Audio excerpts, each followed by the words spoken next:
بسم الله الرحمن الرحيم. الحمد لله رب العالمين والصلاة والسلام على سيد الأنبياء والمرسلين. أما بعد فأعوذ بالله من الشيطان الرجيم. بسم الله الرحمن الرحيم. والصلاة والسلام عليك يا رسول الله. الصلاة والسلام عليك يا حبيب الله. الصلاة والسلام عليك يا نبي الله. وعلى آلك وأصحابك يا نور الله. نويت سنة الاعتكاف. اللہ پاک کی توفیق سے جب کبھی مسجد میں داخل ہونے کی سعادت پایا کرے تو یاد آنے پر فوراً کسی بھی زبان میں اعتکاف کی نیت ضرور فرما لیا کرے. صرف اتنا کہنے کہ میں سنت اعتکاف کی نیت کرتا ہوں، یہ میری سنت اعتکاف کی نیت کی اعتکاف کی نیت ہو جائے گی. فائدہ یہ ہوگا کہ مسجد میں رہ کر دیگر عبادات کے ساتھ ساتھ مفت میں نفلی اعتکاف کا ثواب بھی ملتا رہے گا اور ضمن مسجد میں کھانا پینا سونا وغیرہ بھی شرعاً جائز ہو جائے گا. یاد رکھیں بغیر اعتکاف کی نیت کے مسجد میں کھانے پینے سونے وغیرہ کی شرعاً اجازت نہیں ہے.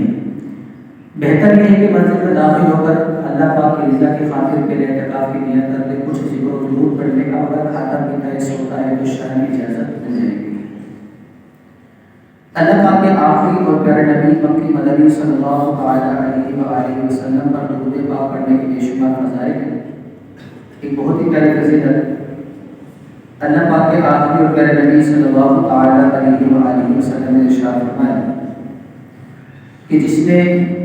بروز جمعہ یعنی جمعے کے دن اس پر 200 مرتبہ درود پاک پڑھا، اللہ تعالیٰ اس کے 200 سال کے صغیرہ گناہوں کو معاف فرما دے گا. شکر محمد کے ساتھ درود پاک پڑھیے. صلی اللہ علیہ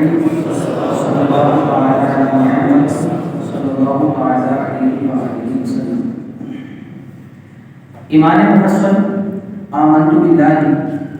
وملائکتہ وکتبہ ورسلہ والیوم الآخر والقدر خیرہ وشرہ من اللہ تعالی والبعث بعد الموت. ان تمام چیزوں پر جس طریقے سے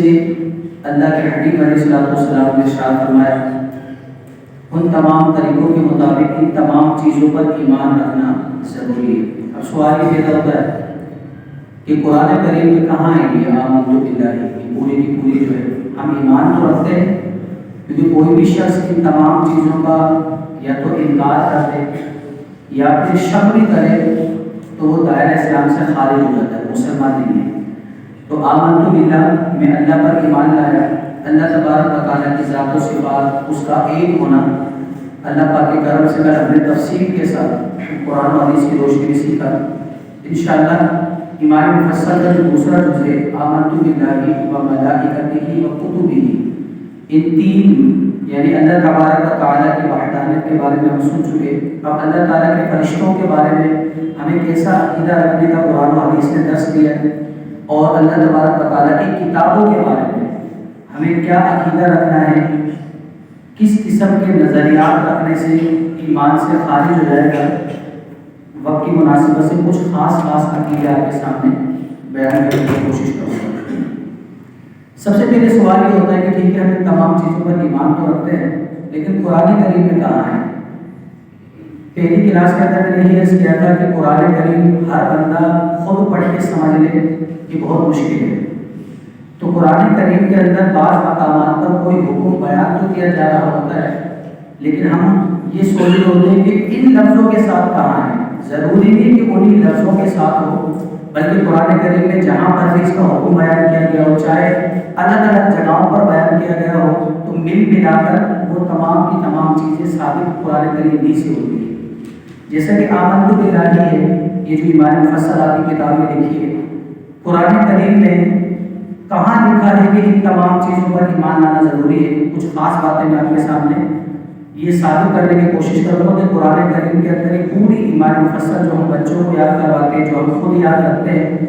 قرآن کریم سے کیسے ثابت ہے. اور اس کے بعد پھر اللہ تبارک و تعالیٰ کے فرشتوں کے بارے میں کیا عقیدے ہونے چاہیے اور اللہ تعالیٰ کی کتابوں کے بارے میں کیا عقیدے ہونے چاہیے انشاءاللہ خاص خاص باتیں آپ کے سامنے عرض کرتا ہوں۔ اللہ تبارک و تعالیٰ نے قرآن کریم میں 89 مقامات پر ڈائریکٹ مومنوں سے خطاب کیا ہے، یا ایھا الذین آمنوا، یہ ہوتا ہے نا ڈائریکٹ بات کرنا۔ بعض مقامات پر کوئی پیغام واسطوں کے ذریعے پہنچتے ہیں، میں کسی کو کہہ دوں گا میرا پیغام تھوڑا وہ دے دینا، تو اس طریقے سے بھی پیغام پہنچ جاتا ہے۔ لیکن جب ڈائریکٹ خطاب کیا جاتا ہے، اس خطاب کی لذت، اس خطاب کی اپنائیت، اس کی ایک الگ ہی بات ہوتی ہے۔ تو اللہ تبارک و تعالیٰ جو ہمارا رب ہے، ہم سے بڑی محبت کرتا ہے، رحمان الرحیم ہے، اس کی نافرمانی کرنے کے باوجود وہ ہمیں پھر اور سزا نہیں دیتا، بلکہ معافی مانگ کر ہمارے تمام گناہوں کو اللہ تبارک و تعالیٰ معافی کر دیتا ہے۔ اب تعالیٰ فرماتے ہیں کہ کتنے گناہ کر لیں، سچے دل سے اللہ تعالیٰ کی عبادت میں توبہ کرے گا تو اللہ تعالیٰ کو توبہ قبول کرنے والا اور رحم کرنے والا پائے گا۔ اللہ تعالیٰ نے قرآن کریم میں 89 مقامات جیسے ارشاد فرمائے جس میں ڈائریکٹ اللہ تبارک و تعالیٰ نے مومنوں سے خطاب کیا ہے، یا ایھا الذین آمنوا، یا ایھا الذین آمنوا، اے ایمان والو یہ کرو، اے ایمان والو اس سے بچو، اے ایمان والو یہ کیا کرو۔ تو ایک مقام پر اللہ تبارک و تعالیٰ نے کن چیزوں پر ایمان لانا ضروری ہے، اگر ایمان لائیں گے تو ایمان والے ہوں گے، اگر اس کے بارے میں شک و شبہات کریں گے یا انکار کریں گے تو ایمان والے نہ رہیں گے بلکہ کافر ہو جائیں گے۔ اللہ تبارک و تعالیٰ نے اس عقیدے کی بات کو ان مقامات میں بیان فرمایا جس پر اللہ تعالیٰ نے ڈائریکٹ کلام کیا ہے۔ حالانکہ انبیاء کرام علیہ السلام کے ذریعے بھی اللہ تبارک و تعالیٰ نے پیغام پہنچایا، وہ اپنی جگہ وہ دلائل موجود ہیں، لیکن اللہ تعالیٰ نے ڈائریکٹ عقیدے کے بارے میں مومنوں سے خطاب فرمایا۔ اللہ تبارک و تعالیٰ نے قرآن کریم میں پارہ 5 سورہ نساء کی آیت نمبر 136 میں ارشاد فرمایا، اعوذ باللہ من الشیطان الرجیم، بسم اللہ الرحمن الرحیم، یا ایھا الذین آمنوا آمنوا باللہ۔ نمبر 1، یا ایھا الذین آمنوا آمنوا باللہ ورسولہ والکتاب الذی نزل علی رسولہ والکتاب الذی انزل من قبل ومن یکفر باللہ وملائکتہ وکتبہ ورسلہ والیوم الآخر فقد ضل ضلالا بعیدا۔ اس کا ترجمہ سنیں، جس سے معلوم ہو جائے گا کہ جو ایمان مفصل کے اندر جن جن چیزوں پر ایمان رکھنا ضروری ہے، اللہ تعالیٰ نے ان تمام چیزوں کو اس آیت کریمہ میں بیان فرما دیا۔ اللہ تبارک و تعالیٰ ارشاد فرماتا ہے ایک ایمان والو، ڈائریکٹ کلام فرما رہا ہے، ایک ایمان والو اللہ اور اس کے رسول پر اور اس کتاب پر جو اللہ پاک نے اپنے رسول پر اتاری اور اس کتاب پر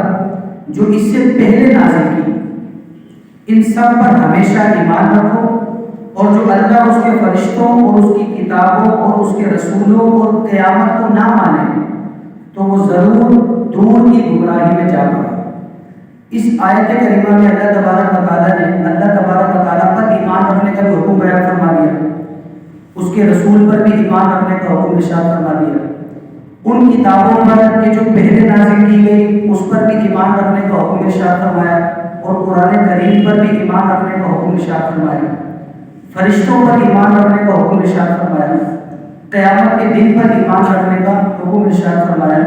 تو اس آیت کریمہ سے علماء فرماتے ہیں کہ جو ہم ایمان مفصل بچوں کو یاد کرواتے ہیں کہ اگرچہ بچوں کو ہم تمام تفاصیل بیان نہیں کرتے لیکن اتنا ضرور یاد کرواتے ہیں کہ بیٹا آپ نے یہ ضرور یاد رکھنی ہے کہ آمنت باللہ میں اللہ پر ایمان لایا، اس کے فرشتوں پر، اس کی کتابوں پر، اس کے رسولوں پر، قیامت کے دن پر، اچھی بری تقدیر اللہ کی طرف سے اس پر بھی ایمان لایا، موت کے بعد دوبارہ اٹھائے جانے پر بھی ایمان لایا۔ اگرچہ اس کو کوئی بھی دلیل نہ پتا ہو لیکن ہر مسلمان پہ اتنا ضروری ہے کہ وہ ان تمام چیزوں پر اجمالاً کہ نبی کریم صلی اللہ علیہ وسلم نے اس کے بارے میں جو فرمایا، اگرچہ مجھے نہیں پتا لیکن سرکار علیہ السلام نے جو فرمایا ان تمام چیزوں پر میں اپنے دل کے ساتھ ایمان لاتا ہوں۔ اس آیت کریمہ میں اللہ تبارک و تعالیٰ نے وہ تمام چیزیں بیان کر دی جو ہم ایمان مفصل کے اندر بیان کرتے ہیں۔ اسی طریقے سے ایک اور مقام پر اللہ تبارک و تعالیٰ ارشاد فرماتا ہے، جیسے کہ میں نے کل بھی عرض کیا تھا کہ اعمال نیک تبھی شمار کیے جائیں گے جب عقیدہ مضبوط ہو۔ اب اگر کوئی شخص جو ہے وہ کعبۃ اللہ کی طرف ہو کر کے نماز پڑھ رہا ہو تو اس کا مطلب یہ نہیں کہ وہ نیک ہے۔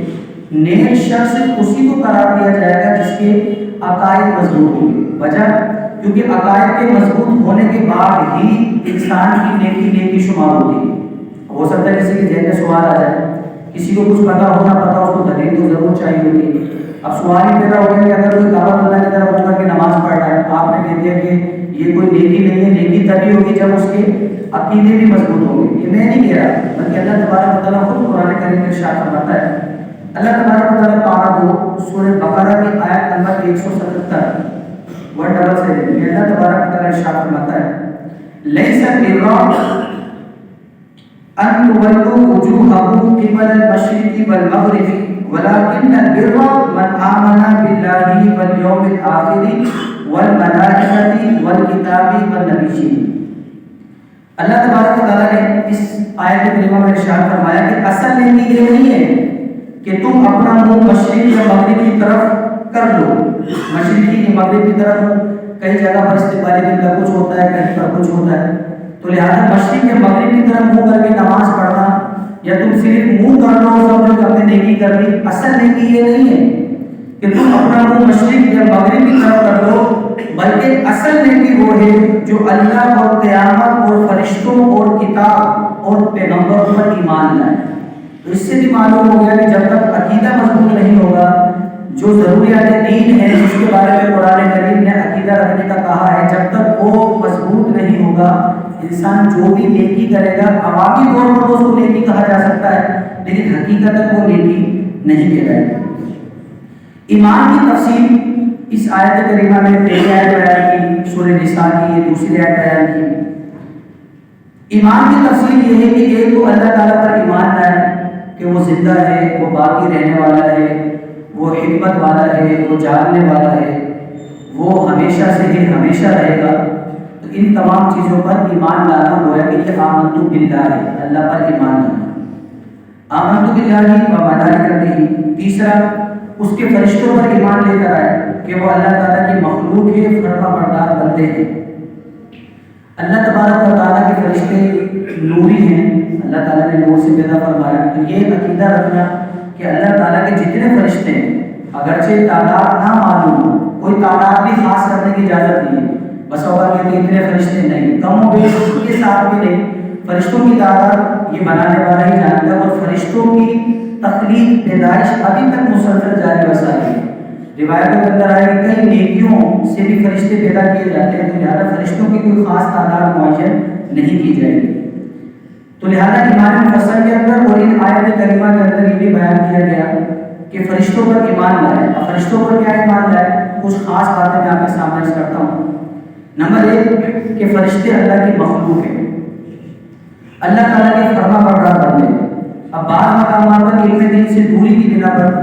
غیر سنجیدہ قسم کے افراد معاذ اللہ سبحانہ اللہ فرشتوں کے بارے میں عقیدہ یہ رکھنا چاہیے کہ وہ اللہ تعالیٰ کے فرما بردار بندے ہیں، فرشتوں سے گناہ نہیں ہو سکتا، فرشتے معصوم ہیں۔ لیکن بعض نادان دنیاوی طور پر کسی کو خوش کرنے کے لیے، کسی کو ہنسانے کے لیے فرشتوں کی بھی توہین کر بیٹھتے ہیں۔ مثال کے طور پر قبض فلاں کی دور کرنے کے لیے آیا تھا، غلطی سے اس کی کر لی، یا وہ تو تھا وہ بچ کے نکل گیا، مان اللہ سبحانہ مان اللہ، اس طریقے کے چٹکلے بنائے جاتے ہیں جس سے ظاہری طور پر فرشتوں کی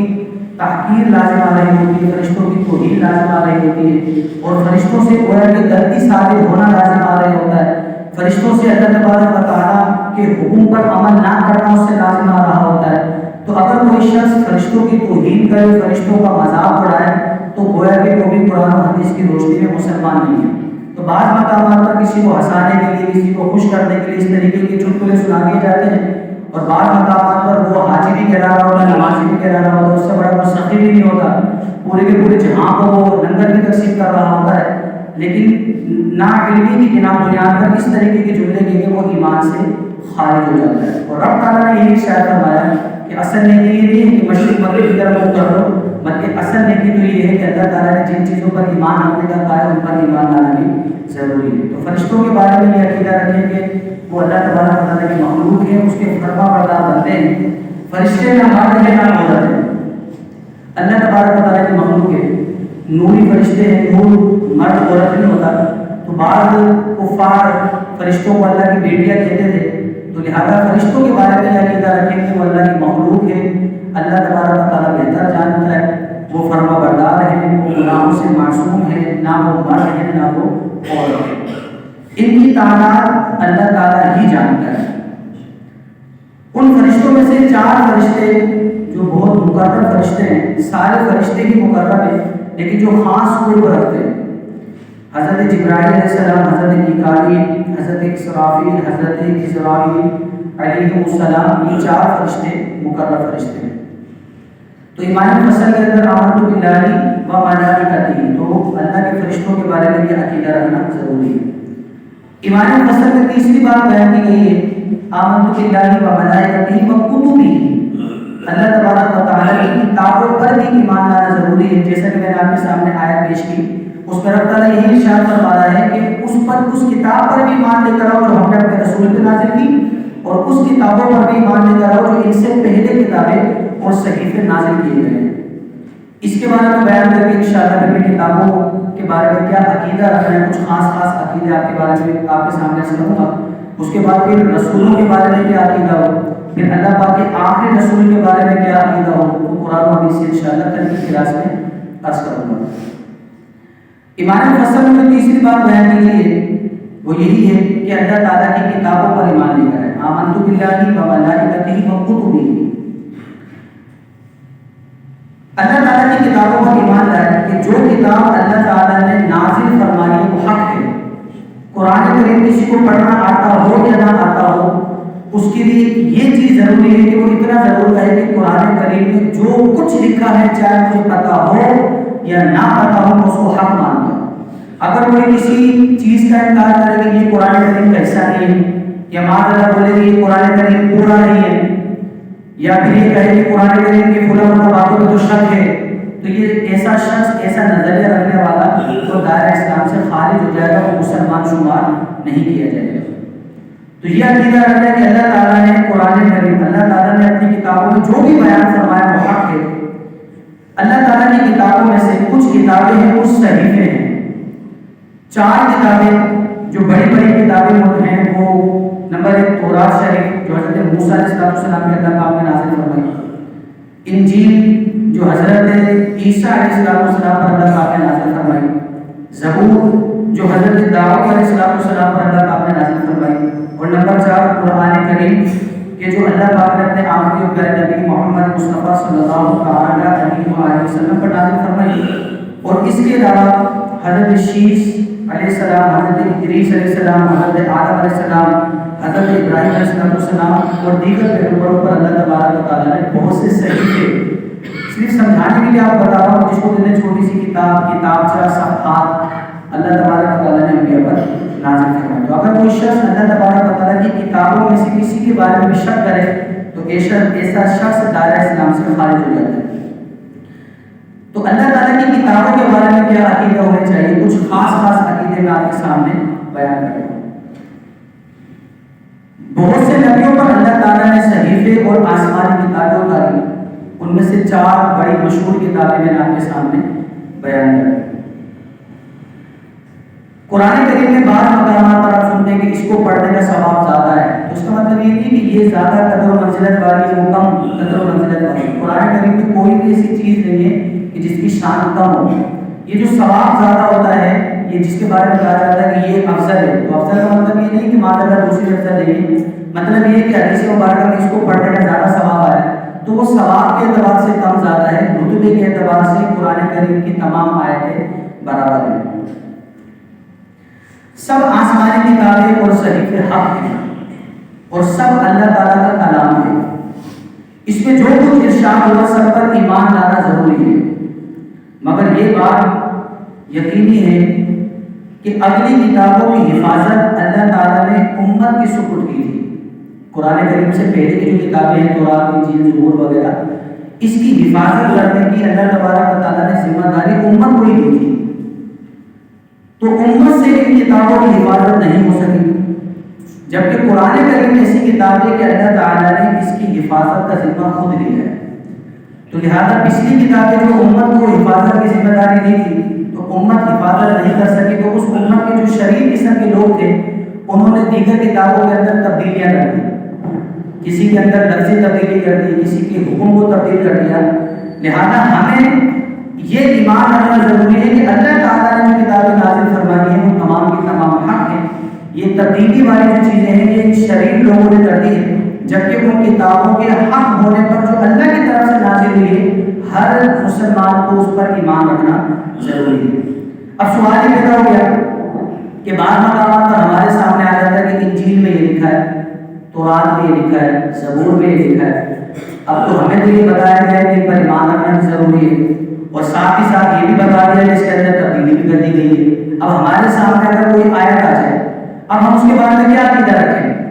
ہم کہتے ہیں کہ یہ سچ ہے تو ہمیں تو نہیں پتا کہ یہ تبدیلی والی ہے یا بغیر تبدیلی والی ہے۔ اگر وہ معاذ تبدیلی والی ہو اس کو حق کہہ دے، حق نہ ہونے کے باوجود یہ بھی درست نہیں ہے۔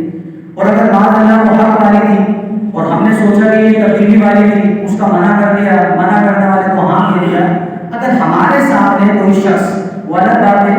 کہ لہٰذا کہ عقیدہ کیا رکھنا چاہیے وہ آپ کے سامنے بیان کر رہا ہوں، اگر ہمارے سامنے کوئی دیگر کتابوں کی بات لے کر آئے تو ہمیں دین اسلام نے کیا حکم دیا ہے وہ میں آپ کے سامنے بیان کرتا ہوں۔ لہٰذا جب کوئی بات ان کتابوں کی ہمارے سامنے پیش ہو تو اپنی عقل سے بندہ اس پہ کوئی فیصلہ نہ کرے۔ قرآن کریم احادیث مبارکہ کو جاننے والے، ہر فن کے کچھ شہسوار ہوتے ہیں، ہر میدان کے کچھ ماہرین ہوتے ہیں، پہلے بھی میں نے کیا تھا، تو ایسے لوگوں کے پاس ہم جائیں گے اور ہمارے سامنے اگر دیگر کتابوں کی کوئی بات آئے تو ہم نے کیا کرنا ہے؟ جب کوئی بات ان کتابوں کی ہمارے سامنے آ جائے جو قرآن کریم سے پہلے کی کتابیں، اگر وہ ہماری کتاب کے مطابق ہے، اگر وہ حکم قرآن کریم کے مطابق ہے تو ہم اس کی تصدیق کریں گے کہ میں اس کو مانتا ہوں۔ کیوں؟ کیونکہ رب تعالیٰ نے قرآن کریم کے حوالے سے ارشاد فرمایا کہ اِنَّ هَٰذَا لَفِي الصُّحُفِ الْأُولَىٰ صُحُفِ إِبْرَاهِيمَ وَمُوسَىٰ، یہ جو قرآن کریم میں پچھلی تمام کتابوں کی تصدیق کرنے والی ہے، موسیٰ علیہ السلام، ابراہیم علیہ السلام، جن پر صحیفے نازل کیے گئے، جن پر کتابیں نازل کی گئی، تمام چیزوں کی تصدیق کرنے والی کتاب یہ قرآن کریم ہے۔ اب اگر دیگر کتابوں کی ہمارے سامنے کوئی بات آئے تو ہم علماء سے رابطہ کریں گے، خود عالم بھی بن جائیں گے، بہت رسک ہے۔ علماء سے رابطہ کریں گے اور ان سے پوچھیں گے کہ ہم نے یہ بات پڑھی ہے، ہماری تو عادت ہوتی ہے ہمارے سامنے جو بھی ہے اس کی تصدیق کیے بغیر ہم نے آگے چلا دیا۔ یہ بہت نازک معاملہ ہوتا ہے، بسا اوقات ثواب کے چکر میں گناہ گار ہو جاتا ہے، بسا اوقات نیکی پھیلانے کے چکر میں غلط بات پھیلا کر گناہ گار مستحق ہو جاتا ہے۔ تو ہم نے کیا کرنا ہے کہ ہم نے اس بات کو علماء کے سامنے رکھنا ہے۔ اب علماء بتائیں گے کہ یہ بات قرآن کریم کے مطابق ہے تو ہم اس کی تصدیق کریں گے، اور اگر وہ قرآن کریم کے مخالف ہو، سمجھانے کے لیے کہہ رہا ہوں، قرآن کریم میں لکھا ہے نماز پڑھو، پچھلی کتابوں میں لکھا ہے کہ تم کبھی چاہو تو نماز پڑھو، مرضی ہے چھوڑ دو، اب سمجھانے کے لیے اس کا مثال اب ایسا حکم آ گیا کہ جو ہم نے قرآن کریم کے سامنے رکھا تو قرآن کریم کے وہ مخالف ہیں، تو یقین جانیں گے کہ یہ وہ بات ہے کہ جو شرعی لوگوں نے اس کتاب کے اندر تبدیلی کر دی تھی۔ اور اگر ایسی بات ہو، ایسا حکم بیان کر دیا جائے، نہ ہمیں یہ پتہ چل رہا کہ یہ قرآن کے مطابق ہے، نہ یہ پتہ چل رہا کہ قرآن کے مخالف ہے، تو ایسی صورت میں کیا کریں؟ تین صورتیں ہوگی، مطابق ہے تصدیق کریں گے، اگر انکار کرے گا کفر، اور اگر مخالف ہے تو اس کی تصدیق نہیں کریں گے، اور اگر وہ ایسی ہے کہ نہ مطابق ہے نہ مخالف، اس کا نہ مطابق ہونا معلوم ہو رہا نہ مخالف ہونا معلوم ہو رہا، ضروری تو نہیں کہ ہر چیز معلوم ہو جائے، تو اب ہمیں حکم کیا ہے؟ تو ہمیں حکم یہ ہے کہ ہم اس بات کی نہ تصدیق کریں گے نہ تکذیب کریں گے، نہ ہم یہ بولیں گے کہ یہ سچی ہے، نہ ہم یہ بولیں گے کہ یہ جھوٹی، کیونکہ ہمارے پاس تو دلیل ہی نہیں ہے۔ سوال پیدا ہوتا اب کیا بولیں گے؟ اب ہم ایمان محسن بولیں گے۔ کیا بولیں گے کہ آمنت باللہ و ملائکتہ و کتبہ و رسلہ، یہ ہے عافیت، کہ جب ایسی بات ہمارے سامنے آ جائے کہ نہ اس کا مطابق ہونا معلوم ہو رہا نہ اس کا مخالف ہونا معلوم ہو رہا، تو اس صورت میں شریعت نے حکم یہ دیا ہے کہ ہم کہیں گے کہ آمنت باللہ و ملائکتہ و کتبہ و رسلہ، یعنی اللہ تعالیٰ اس کے فرشتوں، اس کی کتابوں، اس کے رسولوں پر ہمارا ایمان ہے، اسی میں عافیت ہے۔ اب تو ٹٹولنے لگ جائے کہ نہیں مجھے تو بتاؤ، اب جس کا علم معلوم ہی نہیں ہو پا رہا اس کو کہاں سے بتائیں؟ قرآن کریم کی حفاظت کا ذمہ اللہ تبارک و تعالیٰ نے اپنے ذمہ کرم پر لیا، وجہ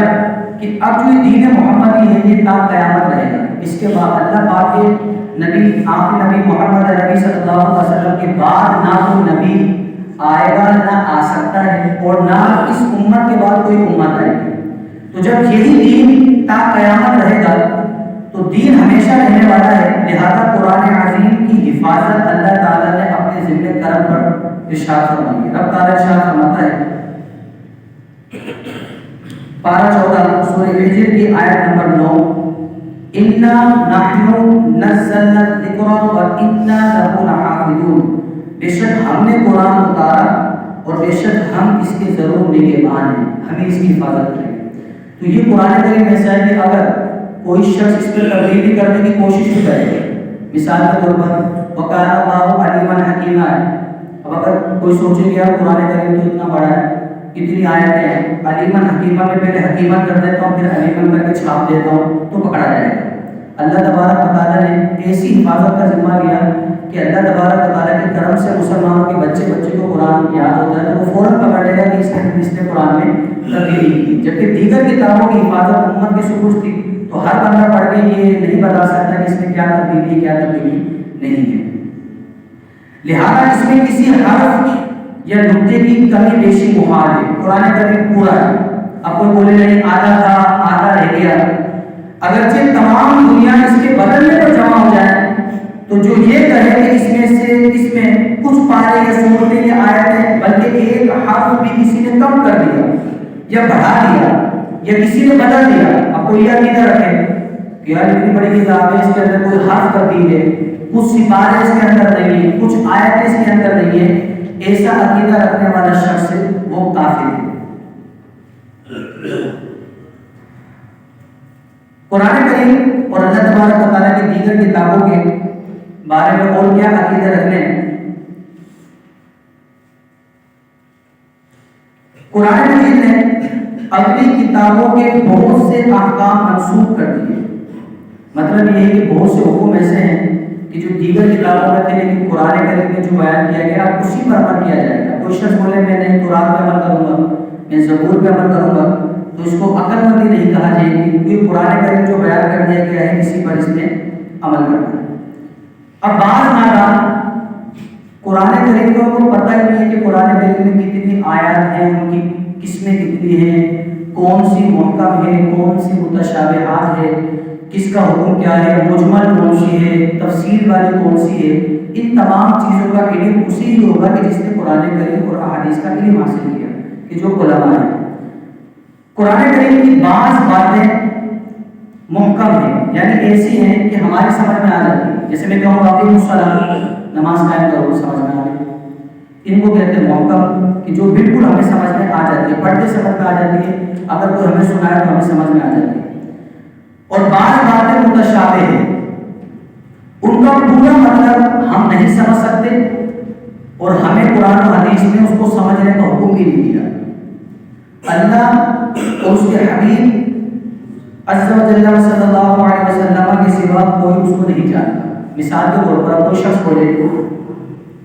قرآن کریم میں تو ہر لفظ کا معنی ہے, جو حروف مقطعات ہیں الف لام میم جس کو لوح قرآن بھی کہتے ہیں, الف لام میم کا مجھے معنی ڈھونڈنا ہے. یہ راز و نیاز کی بات ہے, ہر راز ہر ایک کو بتایا نہیں جاتا. اب یہ راز و نیاز کی بات ہے, اب آپ تفسیر اٹھا لیں, کسی نے بھی اس کا معنی بیان نہیں کیا,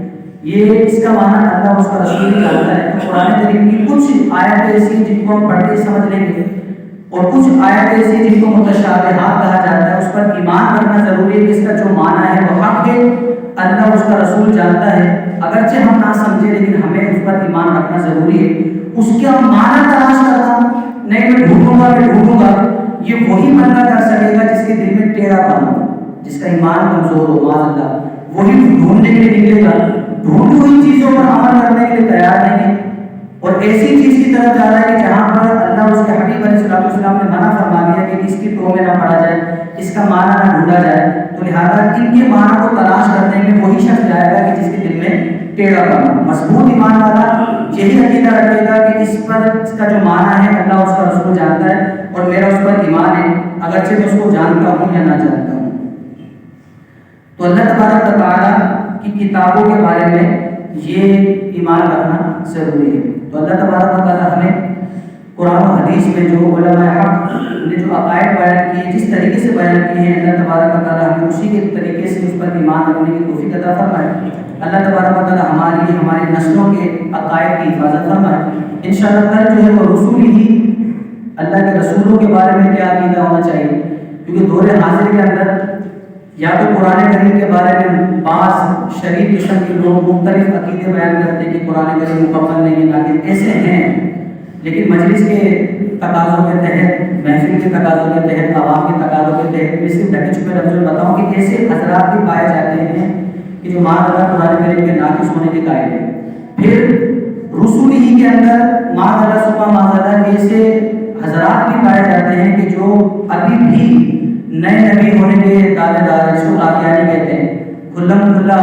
ان کو کافر کہنا بھی لازم ہے، ان کو مسلمان جاننے والا مسلمان بھی رہے گا، کیونکہ پیارے آقا علیہ السلام کو آخر نبی نہیں مانتے معاذ اللہ، اس کے بعد ہی نبی ہونے کے قائل ہے۔ تو رسول ہی کے اندر انشاءاللہ کل رسولوں کے بارے میں کیا عقیدہ ہو، اور عقیدہ ختم نبوت وہ قرآن و حدیث بہت آسان طریقے سے۔ آج مسلمان سے اگر پوچھا جائے کہ آپ عقیدہ ختم نبوت کے بارے میں کیا جانتے ہیں، آج تو ہر بندہ کو پڑھا لکھا سمجھتا ہے، اس سے بلوا لو بڑے بڑے لیکچر دے دے گا، کم سے کم ہمیں اتنا ضرور پتا ہونا چاہیے کہ ہم سے پوچھے یار آپ عقیدہ ختم نبوت کے بارے میں کیا جانتے ہیں، ہمیں قرآن کریم سے کچھ پتا ہو کہ یار قرآن کریم میں یوں کہا گیا ہے، احادیث مبارکہ میں یوں کہا گیا ہے، تفاسیر کے اندر یوں کہا گیا ہے، صحابہ کرام کا یہ عقیدہ ہے۔ تو مختلف طریقوں سے انشاءاللہ کا عقیدہ ختم نبوت کو بیان کرنے کی کوشش کی جائے گی۔ اللہ تبارک و تعالی ہمارے قائد کی حفاظت فرمائے اور مرتے دم تک اللہ تبارک و تعالی ہمیں ایمان کے ثابت کرنے عطا فرمائے۔ آمین آمین بجاہ نبی جنابی صلی اللہ علیہ وسلم۔ صلو علی النبی صلی اللہ